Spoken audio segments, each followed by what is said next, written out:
নমস্কার বন্ধুরা, আপনারা সবাই কেমন আছেন? আশা করছি ভালো আছেন, সুস্থ আছেন।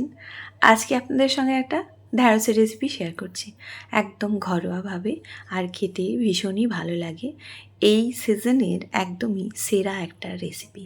তার জন্য দেখুন ঢ্যাঁড়স নিয়েছি আর আলু নিয়েছি।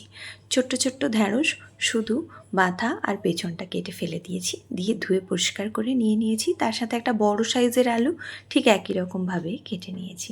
ঢ্যাঁড়স আর আলুটা প্রথমে এরমভাবে কেটে নিতে হবে, তারপরেই রান্নাটা করতে হবে। আজকের এই রেসিপিটা একেবারেই ঘরোয়া আর একেবারেই অল্প তেল মশলা দিয়ে। আশা করছি আপনাদের ভীষণ ভালো লাগবে। দেখতে থাকুন কিভাবে বানালাম। এবারে প্রথমে একটা মশলা বানাবো, তার জন্য এখানে একটা মিক্সিং জার নিয়েছি।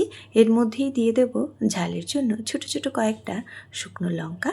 আপনারা যেরকম ঝাল পছন্দ করবেন সেই অনুপাতেই শুকনো লঙ্কাটা দেবেন। কয়েক কোয়া দিয়ে দিলাম রসুন। এবারে দিয়ে দিচ্ছি একটা পেঁয়াজ। পেঁয়াজটাকে কুচি করে দিয়ে দিলাম, তবে বড় সাইজের পেঁয়াজ না, ছোট্ট সাইজের একটা পেঁয়াজ দিয়েছি। আর দিয়ে দিচ্ছি একটা টমেটো, এটাও দেখুন ছোট ছোট করে কুচি করে দিয়ে দিলাম। দিয়ে একটা এমনি পেস্ট বানিয়ে নেব, তবে একেবারে মিহি করব না, একটু গোটা গোটা থাকবে, সেরমভাবে পেস্টটা বানিয়ে নিতে হবে। এবারেই দেখুন ঢ্যাঁড়সটা নিয়ে নিলাম, এর মধ্যেই আগে থেকে যে মশলাটা বাটলাম সেটাই দিয়ে দেবো। আজকে মশলাটা কিন্তু কোনো কষানোর ঝামেলা নেই, কোনো কিচ্ছু করার ঝামেলা নেই, খেতে ভীষণই ভালো হবে। আজকের এই রান্নাটা করব হাতে মেখে। দেখুন মশলাগুলো এরকম একটু গোটা গোটা থাকবে, এরমভাবেই বেটে দিয়ে দিলাম। কালারের জন্য দিয়ে দিচ্ছি হলুদের গুঁড়ো, আর টেস্টটা একটু ভালো হবে তার জন্য দিচ্ছি হাফ চামচ জিরের গুঁড়ো। লবণটা অবশ্যই আপনারা টেস্ট বুঝে দেবেন। তার সাথে দেব কাশ্মীরি লঙ্কার গুঁড়ো, কালারটা ভীষণ সুন্দর হবে তাই। এবারেই কিন্তু দিয়ে দিচ্ছি উপর থেকে 2 চামচ মতো সর্ষের তেল। খুব বেশি তেলের প্রয়োজন নেই, এখানে 2 চা চামচ মতো আমি সর্ষের তেল দিয়ে দিলাম।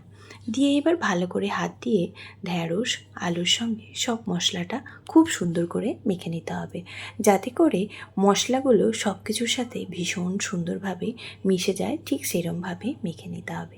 এখানে বলে রাখি, যে সকল বন্ধুরা আজকে আমার এই চ্যানেলটা ভিজিট করছেন, যদি আজকের এই রেসিপিটা আপনাদের ভালো লাগে তাহলে বলবো চ্যানেলটিকে সাবস্ক্রাইব করে পাশে থাকা বেল বাটনটি প্রেস করে প্লিজ পাশে থাকবেন, যাতে করে নিত্য নতুন যে কোনো রেসিপি আমি পোস্ট করব আপনাদের কাছে সবার প্রথম পৌঁছে যাবে। দেখুন সুন্দরভাবে ঢ্যাঁড়স আলুর সাথে মশলাটা খুব সুন্দরভাবে মিশিয়ে নিয়েছি। এবারে 10 থেকে 15 মিনিট কিন্তু রেস্টে রেখে দিতে হবে, যাতে করে মশলার সাথে আলু আর এই ঢ্যাঁড়স খুব সুন্দরভাবে একটু সফট হয়ে যায়। দেখবেন বেশ খানিকটা জল ছাড়তেও শুরু করেছে, ঠিক সেই পর্যন্ত রেখে দেব। তারপরে কিন্তু রান্নাটা করতে হবে। তার জন্যই গ্যাসের মধ্যে দেখুন কড়াইটা বসিয়ে দিয়েছি। কড়াইটা বেশ একটু ভালো করে গরম হলে এর মধ্যে অ্যাড করছি আবারও 1 চামচ মতো সর্ষের তেল। একেবারেই অল্প তেল দেবেন, এখানে খুব বেশি তেলের প্রয়োজন নেই, শুধু একটু ফোড়ন দেব, সেই ফোড়নটা ভাজা হবে সেই পর্যন্ত।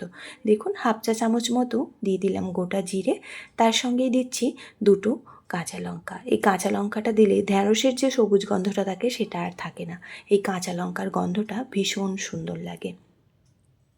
এবারে উপর থেকে দিয়ে দিচ্ছি আগে থেকে মেখে রাখা ঢ্যাঁড়স আর আলুটা। দিয়ে মশলাটা যা আছে সবটাই কিন্তু পরিষ্কার করে দিয়ে দিতে হবে।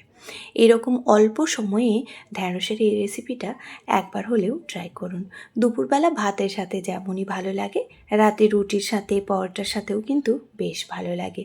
তাই সময় নষ্ট না করে, বাজারে প্রচুর ঢ্যাঁড়স পাওয়া যাচ্ছে, একটু এরকমভাবে বানিয়ে দেখতে পারেন। পোস্ত, সর্ষে বাটা বা ঢ্যাঁড়সের ভর্তা, আপনারা তো ঢ্যাঁড়স অনেকভাবেই খেয়েছেন। একবার এরকম অল্প সময়ে কম খাটুনিতে এই ঢ্যাঁড়সের রেসিপিটা বানিয়ে দেখুন, আশা করছি আপনাদের ভীষণ ভালো লাগবে। এবারে এই ঢ্যাঁড়সটা ঢেকে 10 মিনিট একেবারেই লো ফ্লেমে রেখে দিতে হবে, যাতে করে ঢ্যাঁড়স থেকে যে জলটা বেরোবে আর ভাপে যে জলটা আসবে তাতেই ঢ্যাঁড়স আর আলুটা সেদ্ধ হয়ে যায়। দেখুন এবার কতটা সুন্দরভাবে ঢ্যাঁড়স আর আলুটার সেদ্ধ হয়ে গেছে, আর কালারটাও কতটা সুন্দর লাগছে দেখতে। এইভাবে অল্প সময়ে অল্প উপকরণে ঢ্যাঁড়সের রেসিপিটা বানিয়ে নিন। রাতে রুটির সাথে, দুপুরবেলা ভাতের সাথে জাস্ট জমে যাবে। দেখুন কতটা সুন্দরভাবে ঢ্যাঁড়সটা সেদ্ধ হয়েছে আর আলুটাও সেদ্ধ হয়ে গেছে, যার জন্য দেখুন কত, আর তলাতেও কিন্তু লেগে যায়নি। আর ঢ্যাঁড়সটা এত সুন্দরভাবে সেদ্ধ হয়েছে, ভেঙেও যায়নি। আলুগুলোও দেখুন খুব সুন্দরভাবে সেদ্ধ হয়ে গেছে। এবারেই বেশ ভালো করে মশলার সাথে ঢ্যাঁড়সটা অল্প একটু মিশিয়ে নিলাম। ওপর থেকে টেস্ট ব্যালেন্সের জন্য আমি অল্প একটু চিনি দিচ্ছি। আপনারা যদি চিনিটা পছন্দ না করেন তাহলে চিনিটা দেওয়ার কোনো প্রয়োজন নেই। আমি অল্প একটু চিনি দিলাম, দিয়ে বেশ ভালো করে আবারও মিশিয়ে নিচ্ছি। চিনিটা যাতে সব কিছুর সাথে বেশ ভালো করে মিশে যায়, তাই অল্প একটু হালকা হাতে মেশাবেন যাতে করে ঢ্যাঁড়সগুলো না ভেঙে যায়। আর ঢ্যাঁড়সগুলো এরকম গোটা গোটাই থাকবে। আলুগুলোও সুন্দর সেদ্ধ হয়ে গেছে। আর গরম ভাতে তো এটা খেতে বেশ ভালো লাগে। আর কারা এরকম ঢ্যাঁড়স খেতে ভালোবাসেন একটু আমার কমেন্ট বক্সে জানিয়ে যাবেন। আমার কিন্তু বেশ ভালো লাগে এরকম ঢ্যাঁড়স খেতে। আপনারা যারা পছন্দ করেন অবশ্যই কমেন্ট বক্সে জানিয়ে যাবেন আজকে আমার এই ঢ্যাঁড়সের রেসিপিটা আপনাদের ঠিক কেমন লাগলো। দেখুন দেখতে কতটা সুন্দর হয়েছিল। দেখতে যেমনই সুন্দর হয়েছিল, খেতেও বিশ্বাস করুন দারুণ হয়েছিল। এবারেই রান্না পুরোপুরি রেডি। আপনারা রুটি, পরোটা, ভাত সব কিছুর সাথেই পরিবেশন করতে পারেন এই ঢ্যাঁড়স আলুর শুকনো রেসিপিটা। মশলাদার ঢ্যাঁড়সও বলতে পারেন। এরকমভাবে শুকনো শুকনো ঢ্যাঁড়সের তরকারি খেতে কারা পছন্দ করেন কমেন্ট বক্সে জানিয়ে যাবেন। ভালো লাগলে লাইক, কমেন্ট, শেয়ার, সাবস্ক্রাইব করতে ভুলবেন না। এতটা সময় আমার সঙ্গে থেকে আমার এই রেসিপিটা দেখলেন তার জন্য আপনাদের অসংখ্য ধন্যবাদ। ভালো থাকবেন, সুস্থ থাকবেন, পরিবারের সবাইকে সুস্থ রাখবেন।